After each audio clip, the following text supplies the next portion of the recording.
Hello, my name is Amanda, and welcome to Back to the Heart, a podcast for self discovery, healing, and embracing true freedom.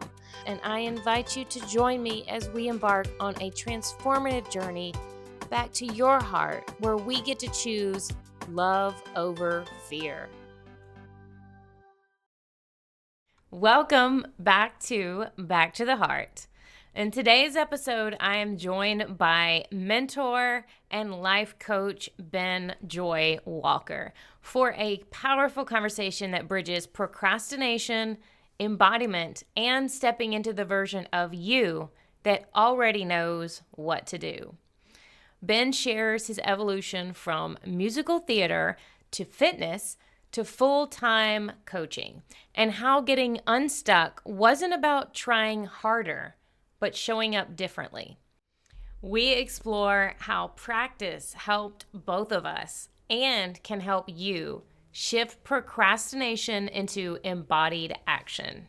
And I want to share a personal note. I actually recorded this episode with Ben months ago, but I only just finished editing it. Why? Because I was procrastinating. So, revisiting this conversation reminded me of my own power and why I started this podcast in the first place. If you have been putting off something that matters to you, this might be the message that you need to hear today. So, let's jump right in and tell me, what's your story? Yeah, so I mean, it really all started because I thought being a personal trainer would be a great side gig for my musical theater career. That's what I did. I was a musical theater actor for 20 years, went to school for it, did it professionally, traveled all across North America performing, and I thought that was going to be my thing. I was going to be on Broadway. That was my goal.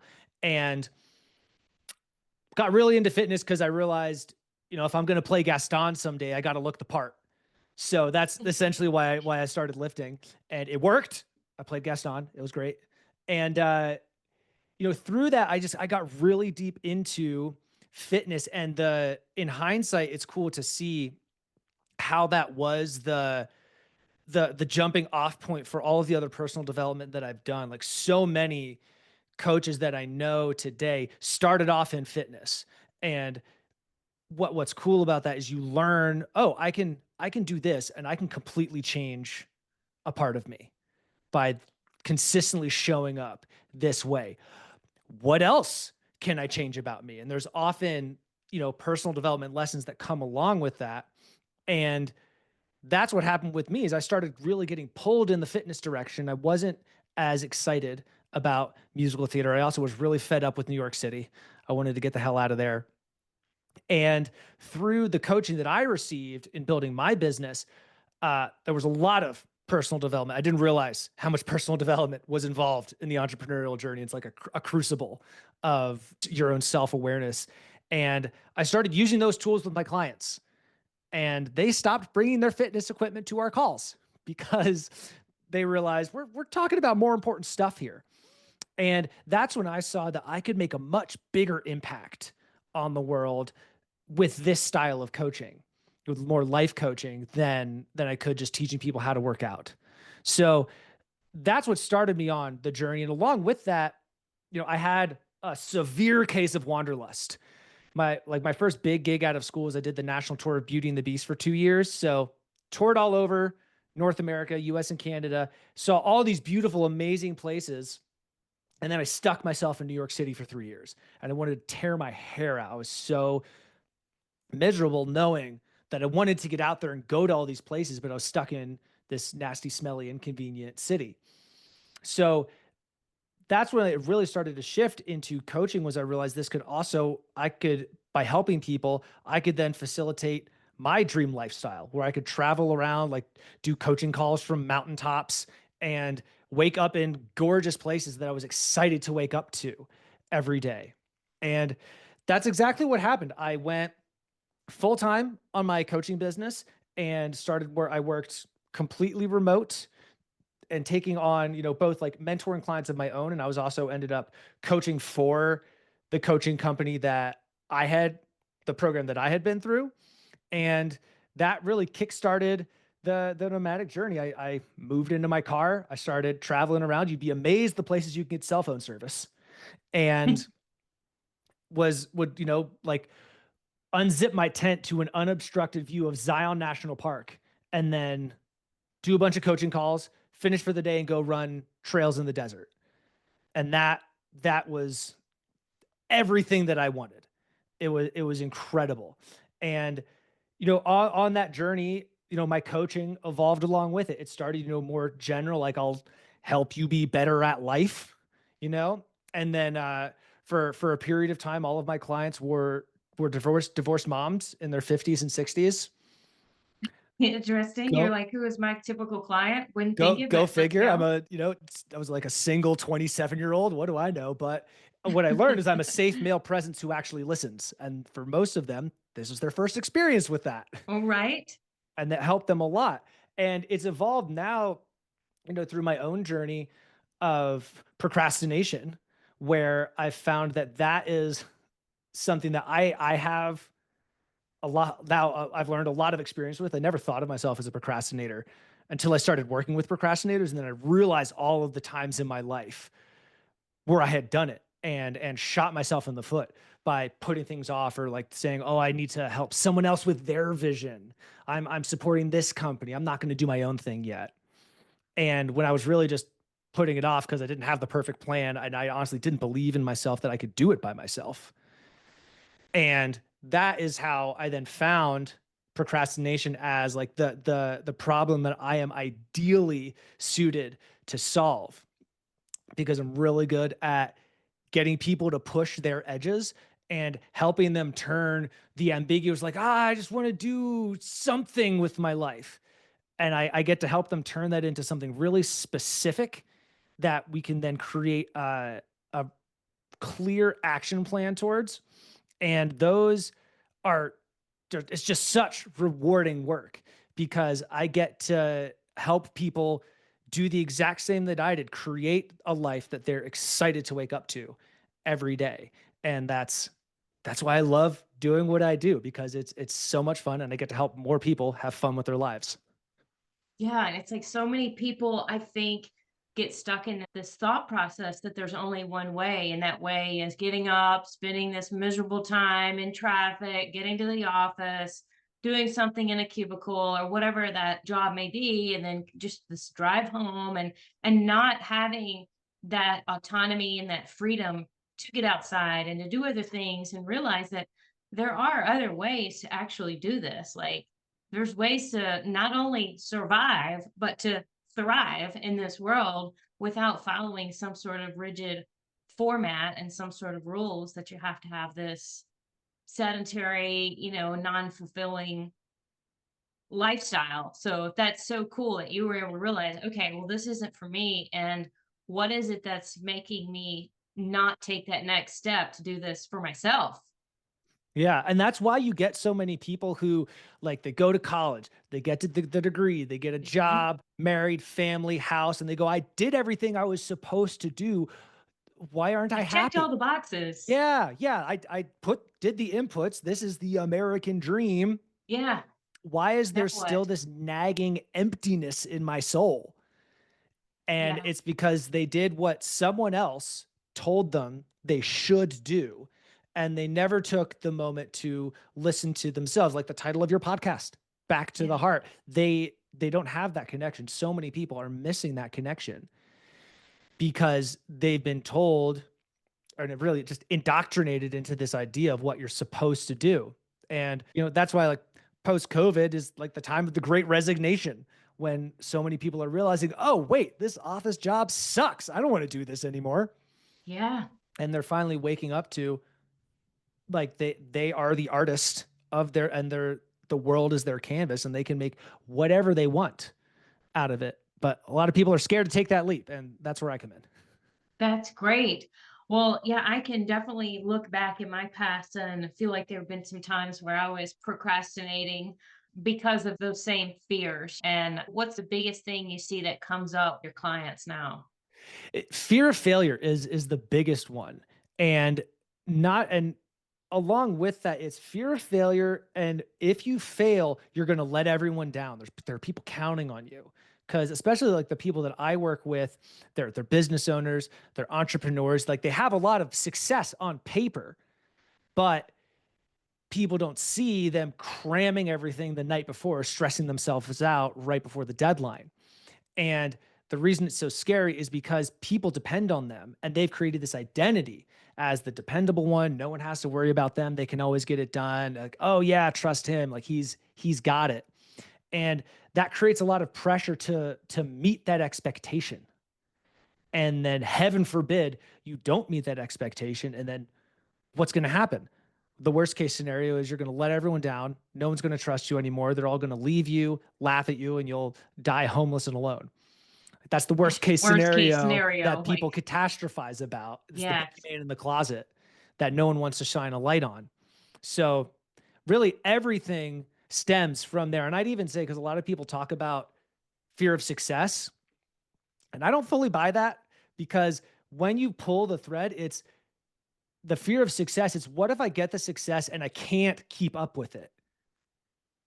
What if I hit it big once in my business and then I'm not able to continue? It all comes back to a fear of failure.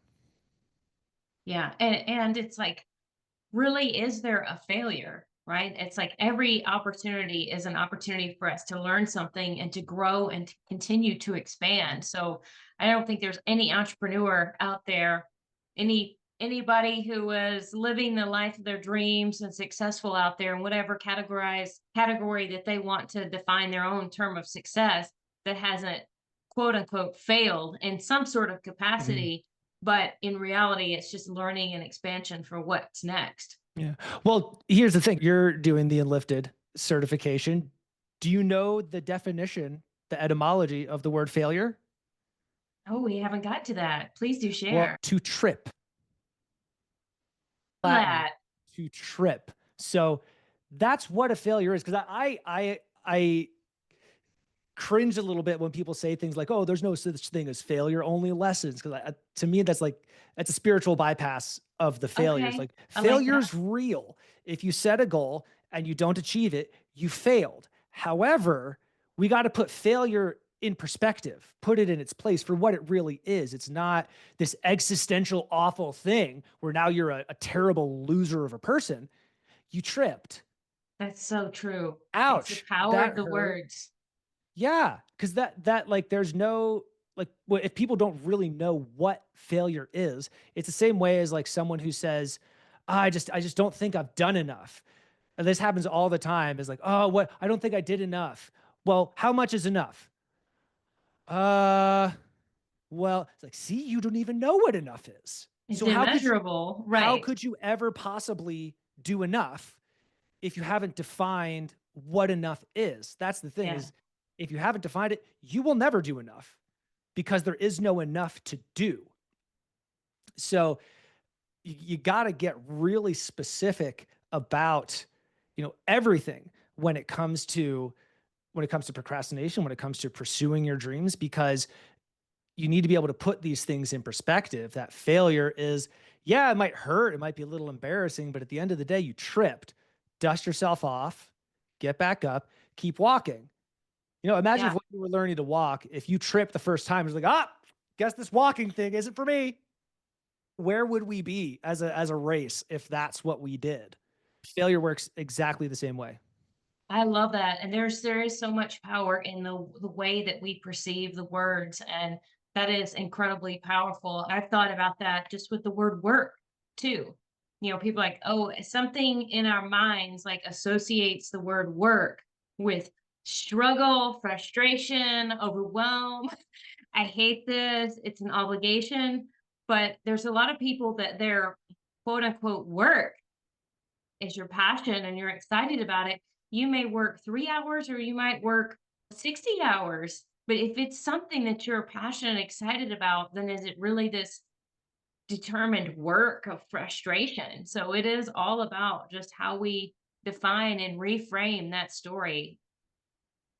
Exactly. And that's why I always say fun is the point. I love that. Fun Because is the if you're point, having fun, things just line up. If you're having right? fun, it's everything gets so much clearer, so much simpler. If that's the energy you're bringing. It does, and I can really relate to that, especially with starting this podcast. I just started it a few months ago at the beginning of this year, and it's like the more and more I keep doing it, I keep having these just amazing conversations with amazing people, amazing stories like yours. And each time I'm like, oh my God, that was my favorite one. And then the next one, I'm like, okay, now I get it. I feel that energy. I see what that means. When you find something that really does light you up and makes you feel good and have fun whenever you're doing it. And I don't know that this is going to be something that is, I'm doing this in the same capacity in the next 5 months or 5 years. It doesn't matter. I'm having fun and enjoying it right now, and in full knowing and belief that I keep staying in this vibration and doing these things that bring me to life, and I get to see other people bringing themselves to life. I stay in that frequency, then all more good shit is going to keep happening. And it's like, yes, Exactly. Exactly. You get it, Amanda. it's so fun. It's such a unique thing to be able to experience, and I want everybody to be able to see it. The more people that can get to that and share it and be brave enough to do it, which was incredibly scary for me at first, but to be able to do it now, I'm not any different, right, than anybody else. And what my capacity, limitations, whatever, we're all in the same story, just different variables throughout. And it's just making that choice that I don't want to go that direction anymore. I want to choose what I want. I want to be the co-creator of my life. And I'm going to choose love over fear, get back to my heart and myself. And, you know, no expectation, nothing held at the other end of this game. It's knowing that those failures or speed bumps are going to come along the way, and that's okay.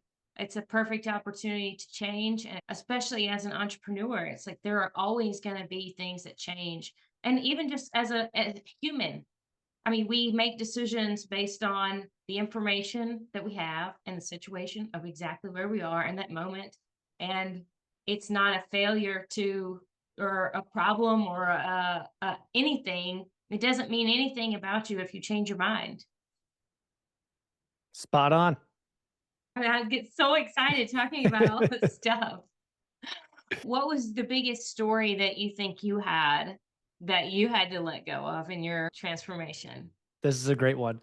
It's if I fully express myself, I will hurt people. Oh, That was a big one. The moment that I that like the actual like image in my head to give some context, you may have already guessed I'm very loud. I've always been very loud. And my mom has very sensitive ears. Like that mosquito tone that people over 40 aren't supposed to be able to hear, she can hear it. So the when I was being guided through this experience, I went to a retreat to because I knew that I didn't know some things about myself and I wanted to figure out what the hell that was. So I'm sitting down, the facilitator is guiding me, and I come to this moment where it's me running into the kitchen, mom, mom, mom, mom, mom, mom, mom. And all I see is from behind is my mom go and seize up in pain. Because yeah, her ears hurt because I was yelling really loud. But little 5-year-old Ben didn't understand that. So that's what I learned. Like, oh my gosh, my excitement just hurt my mother. So what that turned into was like essentially me being a wallflower. Like I would shut down in groups of people, or it's either I would either shut down in groups of people or I'd blurt something out that would just kill the conversation. It would be usually one of those two things. And I would always feel really uncomfortable and I wouldn't know what to say. What do I do? And there were sometimes like people thought I was weird. They're like, yeah, what's Ben's deal? Why is he so awkward like that? And that was the truth is and I didn't understand this, but deep down I was worried that I'd hurt someone if I did that. So when I was able to like make peace with that and move through that story, what came up was I am loud. I am unapologetically myself and I celebrate everything. those three mantras were like the first three like really powerful mantras that I got from that retreat, and that changed everything for me. I was suddenly the life of the party. I could walk into a room and immediately shift the energy, and I had people point that out to me. They're like, "Yeah, this like it was kind of dead," and then you just walked in, and suddenly it was an exciting party again.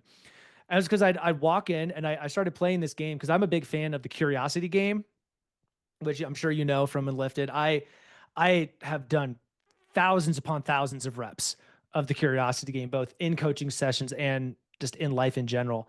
And I paired it with the introduction game, which is if you're around a bunch of strangers and you inadvertently make eye contact with someone, introduce yourself. Play the curiosity game. So I remember walking. I was talking to doing like a integration call from that retreat, and there was a friendsgiving party going on in the rest of the house. I was in the bedroom and I was talking about how, yeah, I was still noticing like I was in this group and I shut down again, and like what happened, what did I do? And the facilitator said, you were thinking about yourself, you weren't thinking about other people. You were just concerned about what do you do, what do you say, you didn't give anyone else attention. So put the attention on them, go be the love of the party out there. And that's exactly what I did. And it was actually Danny Rios. I was when I was living with him, and that's what he says. Like, Benjo, yeah, it's like as soon as you walked in the room, like the whole energy of the party shifted. And that was because I immediately walked out and was like, oh, hey, I'm Ben. What's your name? And then curiosity game immediately, and I played that with everybody. And like I used the curiosity game even. I was at a gym, a Christmas party for a gym where I was not a member, so I hardly knew anybody. And I went, well, I'm going to play the curiosity game with everyone tonight. And I was everyone's best friend by the end of the night. I love it.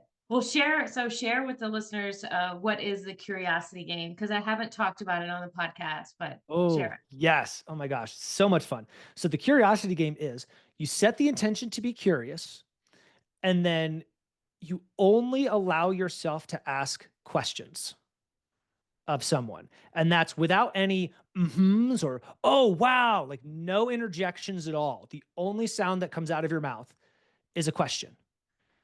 And the trick really is because there's a difference between the question game and the curiosity game.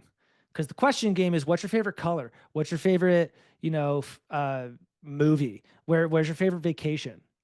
That's not going anywhere. But the curiosity game is, so where's the last place you went on vacation?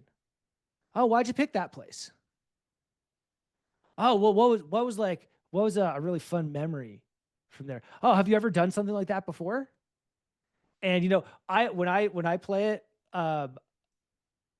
like especially in a teaching context, I'll ask, "What's your favorite thing to have for breakfast?" Is my starter question, because that question goes everywhere. We'll be talking about all kinds of stuff afterwards, and I always say like after 5 minutes, we're like, "So I asked you what your favorite thing to have for breakfast was, and now we're talking about like this memory you have of your childhood pet dog." How did we get there? I don't know, but that's the curiosity game. Is you have no agenda, nothing you're trying to pull out of anybody. Yeah, you just let it flow wherever it Yeah. flows. And that's a funny thing I've noticed. That's why I start with an innocuous question like, what's your favorite thing to have for breakfast? Because I found with coaches, a lot of the time they'll go, so when's the time where you were really challenged in your life? And they'll just like straight for the jugular. It's like, whoa, hold on a second. We can go there, but let's warm it up first.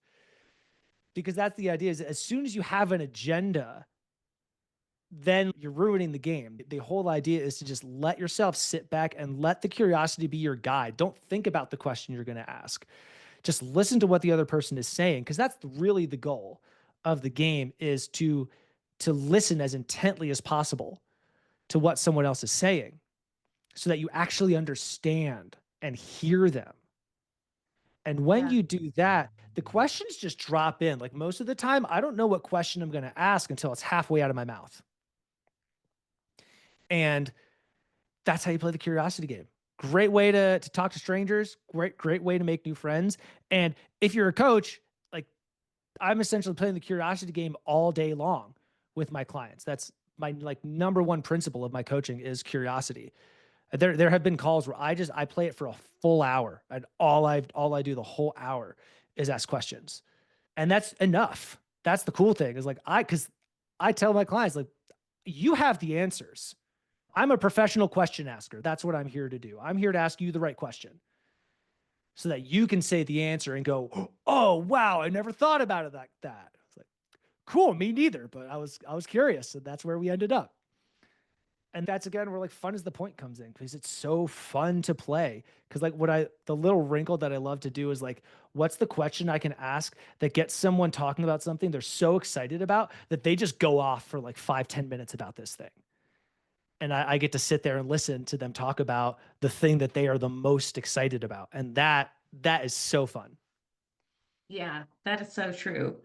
Yeah, and it's like when you practice that, it also helps you to practice becoming just a better listener, in any kind of relationship that you're in. I think that's the biggest thing that leads to miscommunication and to problems between relationships, whether it's with a partner, friends, parents, even a coworker, is not actually fully listening and being present in the conversations, like thinking about, well, why did they say that? Trying to overanalyze maybe and assume something and immediately respond or react in a way because of the way someone said something, instead of just in genuine curiosity asking and listening without adding in those little pieces of, well, I know, or no, or whatever kind of the extra words that take the momentum out of the person that's trying to express whatever it is that they're trying to express. Yeah. Cause most of the time when someone's doing that, subconsciously or maybe consciously, they they've got this idea that they have to validate what the other person's saying as they're saying it. And that's well intentioned. And as the person talking, it's to me, it's disruptive because I've got a flow that I'm in, and every or oh wow, like every one of those, it like distracts me. One of my pet peeves is when I'm talking and someone says like, "Oh yeah, like this thing," and like this, and it's like, no. If you waited like 10 more seconds, I would because usually what they said has nothing to do with the point I'm making. And I always say, no, if you wait 10 more seconds, I'm gonna tell you, I'm gonna make my point, and then you're gonna understand. But people are often so eager to just jump in. And that's usually more of an anxious trait is to jump into the conversation like that and contribute that it's like they're going off half cocked because they I don't actually have all the information. That's true. It's like that trying to validate and make the confirmation before the story even is, you haven't even heard the whole thing.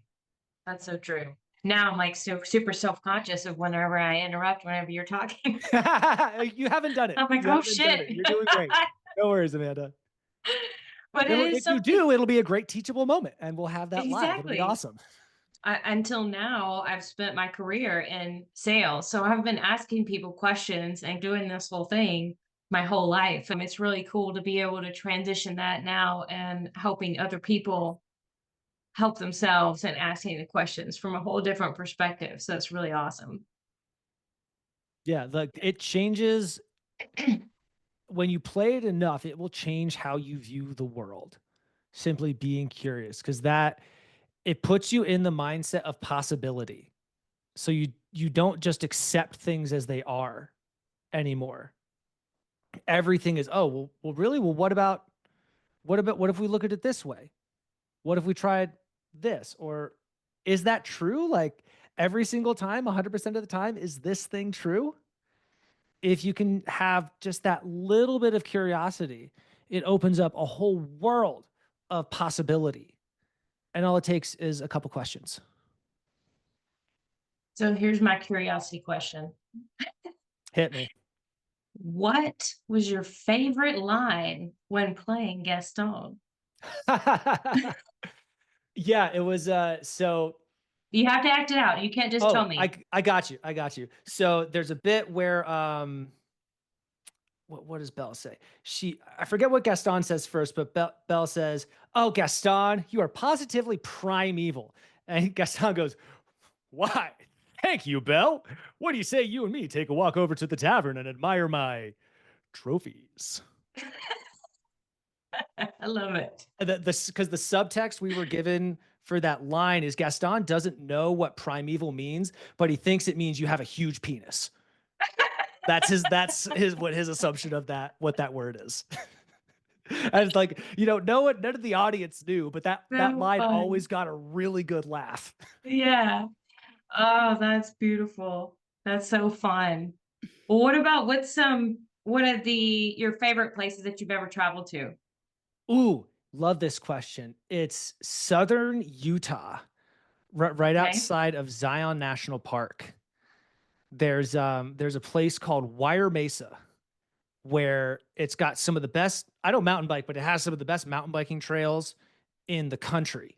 And the campsite that I go to there, you get a 180-degree panoramic view of the West Temple of Zion National Park. Absolutely stunning. And my favorite part is I call it sunset magic time. And it's when the sun is setting and the light shines on the rocks and makes them glow red, and it's everywhere. Wow. The whole valley lights up and glows red for about 15, 20 minutes. And whenever I'm there, whatever I'm doing, it stops when that happens. It's such a beautiful place. And I love everything about the desert. It's like a big playground. Uh like the trails there are so fun to run on. They're like human roller coasters. That's what I love doing. Like, because when that's where I went when COVID first hit. I was in San Diego and my boss kicks down my door and goes, "Hey, I'm getting out of here. I think they're going to shut down state borders. I'm going to Utah. Are you coming?" I was like, "Well, okay, I guess I embrace uncertainty. Let's do it." That was a mantra I was working with at the time. I was like, "Well, thank you for practicing that, Ben." So I spent 2 months in a ranch outside of with a view of Zion National Park out the back window, and that's all we did. Is we worked all day and then we go run trails at night. And that of all the places I've been in the U.S., that's the place I've gone back to the most. Is Zion, that Utah. spot? Yeah, it's so gorgeous there. What do you mean like a roller coaster? Like a running roller coaster? Yeah, exactly. It's Like like it. explain this. Man, if you imagine like an American Ninja Warrior obstacle course, but it's all naturally formed rocks. Okay. And there you can just like choose your own adventure. There's all of these different lines you can take, jump, like doing ninja hops, jumping across gaps, climbing up over things, around things, and all while surrounded by the most like majestic scenery imaginable. It's incredible. Like I my main outdoor sport is rock climbing. I love rock climbing, and I don't think about rock climbing when I go down there. I think about those trails and how much fun they are, because I have never found trails like them anywhere else in the country except right there. It's the most fun, the most fun running on those. I think this is your thing of seeing how far that curiosity can take you because you went straight down. That is something you're definitely excited and passionate about. Yeah, hey, you asked the right question. That was a That's great, and that's peak Ben. That is the most Ben thing. I was always that little kid, just like, where did Ben go? Up, he's up there. He's climbing on those rocks over there. And that's from 5 to 33.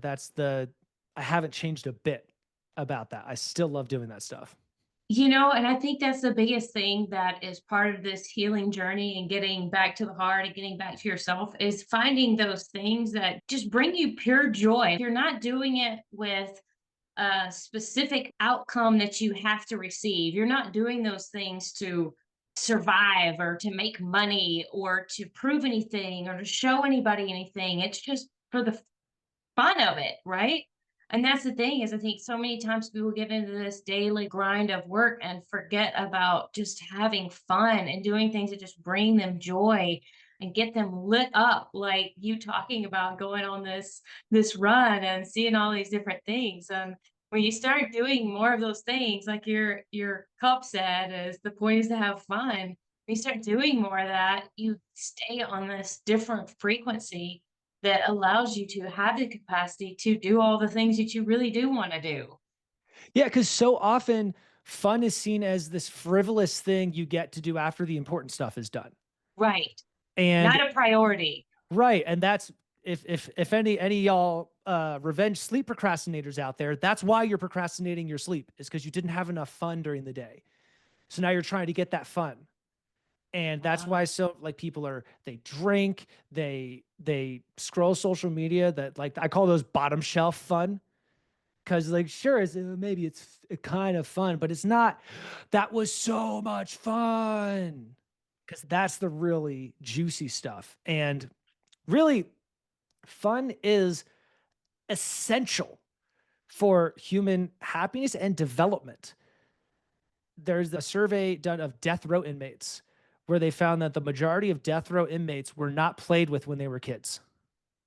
Yeah, because when you play, that's how you learn boundaries, emotional regulation, how when someone says, hey, that's too far, how to respond to that and how to tell someone else, hey, that was too far. Yeah. Most people don't know how to do that. And that's why, especially with men, is this story of like, oh, I'm worried I'm going to hurt somebody because they've never tested that boundary. They don't know what too far is.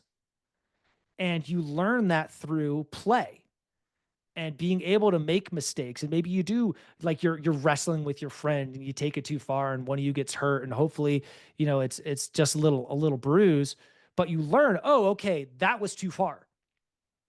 Yeah. Yeah. And you're not going to know if you're not out there trying and playing. Exactly. You have to push that edge and bump up against it and maybe go a little over it sometimes. You have to know where that edge is. It's actually Daniel Tosh. He's got one of his stand-ups where he starts it with like, "I'm gonna make some jokes, and you're not gonna like them. I'm gonna cross some lines, and that's how I know I still have one." Yes, that's so true. Because that's the thing is you have to cross the line in order to know where it is. And the safest way to do that is by playing and having fun. And that's I part of where the fun is the point came from is I would go to retreats and in working with my own clients and someone would have their like veil is lifted, oh my god, life can be this way all the time moment, and the first thing they would say is I need to play more. And it would be so funny because I'd listen to them talk about it and it was, yes, I need to integrate more play into my life. It's like, wow, that sounds so boring the way you're talking about it. Because people just like, it's like these grown ass men who have no idea how to play. They don't know how to have fun. And then, they wonder why they can't, fully embody their masculine. It's because you don't know where your edges are. And you think you have to do it by like lifting heavy weights and cold plunges and doing hard workouts. And that's a way, but it's a one tiny part of the spectrum. And fun clears the rest of it. I think another thing that may even add into that is the thought that it has to be this competitive, win or lose type of situation too. And I know I can even speak from my own personal experience. I have often said, like, I don't like to go bowling because I suck at bowling. I don't like to play games that I know I'm not good at. But it's like Yeah. I need to learn to play more, and it's okay. It's not about, the win or the lose when you're just having fun just playing, right? Well, hey, to get language nerd again, do you know the origin of the word competition? No, let's go. Competir, which means to journey or to strive together. Okay. Because in order to know how fast you can run, you need someone who's just as fast, if not faster, running next to you. Yeah, I You know, can see that. like I think about like high school track.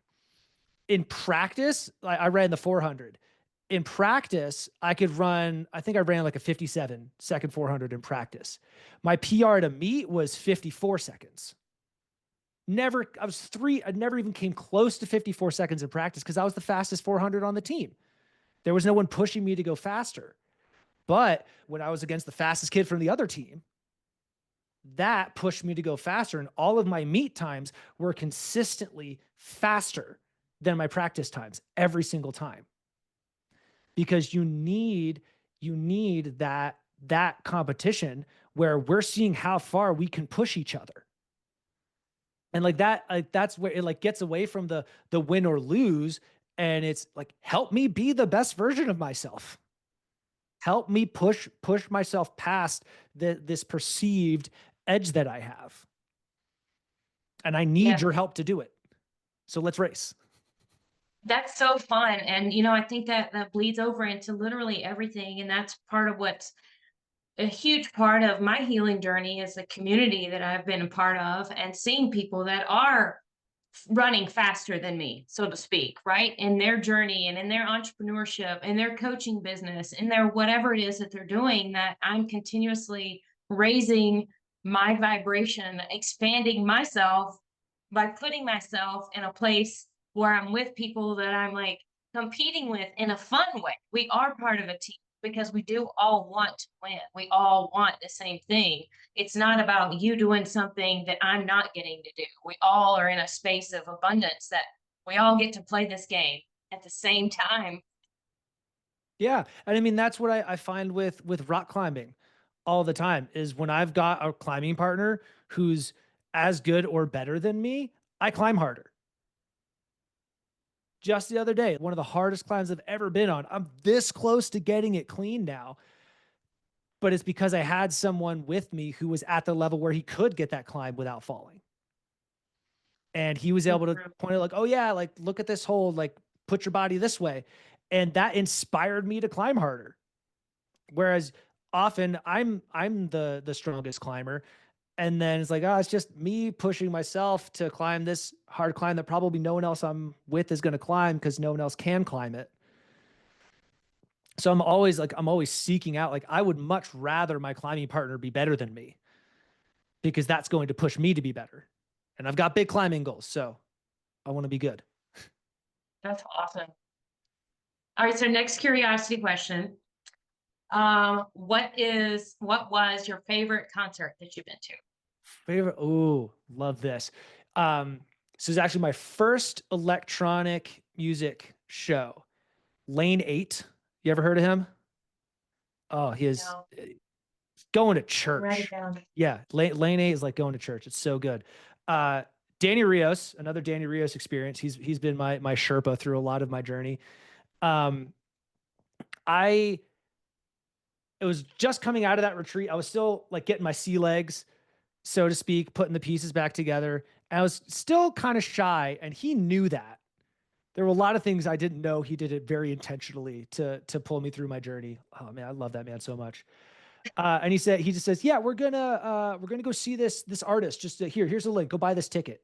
And in my mind, I'm like, we're gonna go to a bar and see a band or something like that. And I'm like, well, $60 for this ticket? That seems like a lot, but whatever. Sure, I trust Danny. And then we end up at Petco Park, the San Diego baseball stadium. I'm like, whoa, this is pretty big. And then there's a bunch of openers. I'm like, okay, I don't really listen to this music, but okay. And then Lane 8 comes on and he plays a 3-hour set and melts our faces. I had never experienced music that way. So heart opening. It was my first acid experience too. So that helped a lot as well. Like, first acid experience, first big EDM show. And I unlocked dancing that night. It just made, like, I was, wallflowers, just didn't feel comfortable dancing, totally comfortable dancing at any show now. And I just never experienced music that touched me the way his music did. Honestly, before or since, I've never been to a show where I had that same kind of emotional ride as I did. And like that, like, turned me on to electronic music. I never really got electronic music before. And after that show, I was like, wow, I understand this now. Wow, yeah. Those kinds of shows too, they usually have the lights and everybody's dressed up and different like glitter and shiny. Everybody's all shiny, having fun. And, that dancing, like you said, unlocking that. You think about a little kid that's just learning to walk. And these little kids, when they're dancing, they have no fear, and they're just dancing to their own little world. And somebody at some point laughed at them, pointed at them, put that wallflower out there. And dancing is such a liberating experience. Yeah, that's why I often say is you can tell how far someone is along on their personal development journey by how freely and openly they dance. And like, and what I love too about that show, and this is anytime I've been to see Lane 8, is when I watch him DJ, I see a little kid like dancing in his bedroom. That's awesome. I'm glad you got to share that with Danny. That's a fun story. Yeah, I've shared a couple amazing experiences with Danny. He's a great guy. Yeah, he really has been a powerful part of my journey too. And, he was working with us on the inner critic and going through that 4-step process. And that was whenever I realized, like, I was talking a lot of shit to myself. My inner critic was my name. I'd hated my name my whole life. And I'm like, it was like the only time I really heard my name was, what the fuck, Amanda? Well, that was stupid, Amanda. I didn't realize it. And even when I would have conversations with a few people, not everybody says your name all the time besides just an introduction, but the people that would incorporate my name, I would feel icky. I was like, why did they say my name? It was like this negative feeling that I was giving myself every time I said it. And whenever I made that shift in that story and that self-talk and started like consciously saying, I love you, Amanda. I trust you, Amanda. I appreciate you, Amanda. All those things. It was like, holy shit. Like it completely changed. So how did you make that shift? It was recognizing it was 4 stepping of like, what is that inner critic saying? What was that story? And when was I saying that and how I was saying it? And just writing it in my journal, writing it out, saying it out loud, adding in the breath, saying it in front of the mirror, but just being consistent with it. And almost tricking myself into a place of believing it, because I know whenever I was saying it at first, I wasn't believing it. And that was okay because it was like at least I was recognizing that I did not want to say the negative things to myself. So it's like, okay, let's become aware. Let's stop saying the negative things. And what can I replace it with? And even if there was a period of time where I don't necessarily believe it yet, I'm at least hearing it more. And that became more and more comfortable. And then, I started this podcast, and for the first time, I was like, fuck, I actually am proud of myself. I did trust myself. Fake it till you make it. I don't really like that necessarily, but maybe that's like part of it was letting go of the old piece, but it was creating the new story, right? Mhm. And that's not necessarily fake. It was just, I know that I have the capacity to feel these things. So let's just practice until I get it there. And then I did. And then there it is. You said the magic word, practice. Practice. That's what Yeah. I was going to ask you when you said the like tricking yourself and faking it. Like, was that actually what you were doing? Well, I was just practicing because it was like I've been saying those bad things for so many years that I had no idea that that's what I was saying. So the fact that I was even reprogramming myself to a different level pretty fast, considering I've been saying it for so long, it's like, it's pretty good. Good job, Amanda. Hell yeah. Well, and I love that you bring that up because that practice is so important. And a lot of people, perfectionists especially, and because a lot of the people I meet are and work with are people who are usually pretty good at most things. It doesn't take it too long to pick something up. So then when they hit that one thing that they're not immediately good at, it's like, oh, what's wrong? I'm not immediately good at this thing. And they've hit what's really happened is they bumped up against their talent ceiling Yeah. and realized, oh, no, I have to practice this. And because they're generally a talented person, they're not used to having to practice.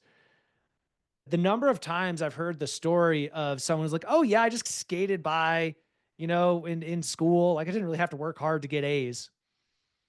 And then they turn into procrastinating adults because they never had to practice. And that's what so often is the thing that's missing is like I'm on my coaching calls, I'm talking about practice and reps all the time because there's no substitute. No substitute for the reps. Like if you don't believe it yet, reps. Keep going. Yep. Yeah, reps and you'll believe it. You practice it enough times and you'll be walking down the street, something will happen and the mantra you need will pop right into your head.